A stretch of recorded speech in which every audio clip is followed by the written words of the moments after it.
त्याच्यात साहजिकच आहे की रामरक्षा एक जसं पूर्वी आम्ही महाआरती करत होतो हिंदूंना जाग करण्यासाठी, आता हिंदू जागे झालेत.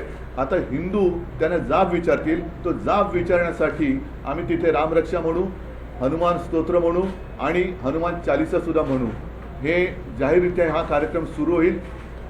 परवाचा कार्यक्रम ही सुरुवात आहे आणि त्याच्यानंतर प्रत्येक ठिकाणी राज्यभर जिल्हा पातळीवरती शहरामध्ये अगदी खेड्यापाड्यात सुद्धा जिथे जिथे राम मंदिर असेल, जिथे जिथे हनुमान मंदिर असेल, तिथे तिथे हे सर्व हिंदू, सर्व राम भक्त, मी तर म्हणेन आता वारीची सुरुवात होते.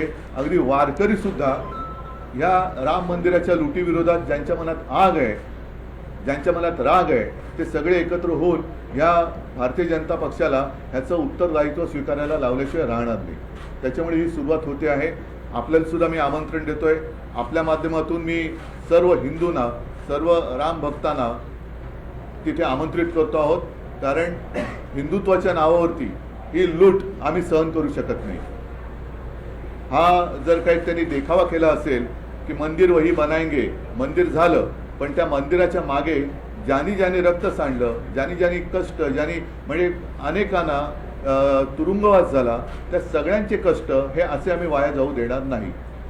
म्हणून परत एकदा सांगतो की आज आहे शुक्रवार, परवा रविवारी 5 तारखेला साधारण 4च्या सुमारास दादर येथे जे मारुतीचं मंदिर आहे, जिथे जुना कबूतरखाना होता, तिथे सगळेजण एकत्रित येतील आणि रामरक्षा आंदोलन आम्ही सुरू करतो.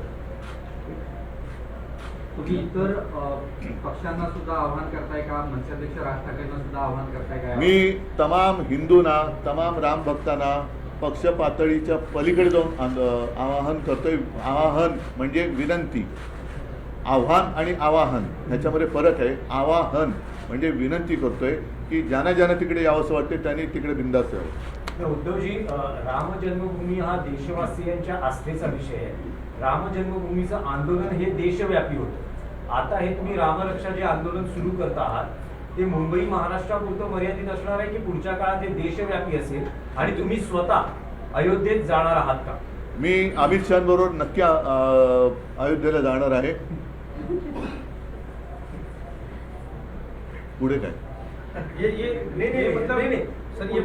ऐका, एक मिनिट तुमच्या प्रश्नाचं उत्तर देतो की तुमच्या लक्षात असेल की त्यावेळेला राम मंदिराचं आंदोलन हे देशव्यापी होतं, पण शिवसेनेने, अगदी स्वतः शिवसेना प्रमुख हे अक्षरशः राज्यभर फिरले होते. मग कधी महाआरती असेल, कधी ते शिलापूजन असेल, अनेक ठिकाणचे फोटो माझ्याकडे आहेत.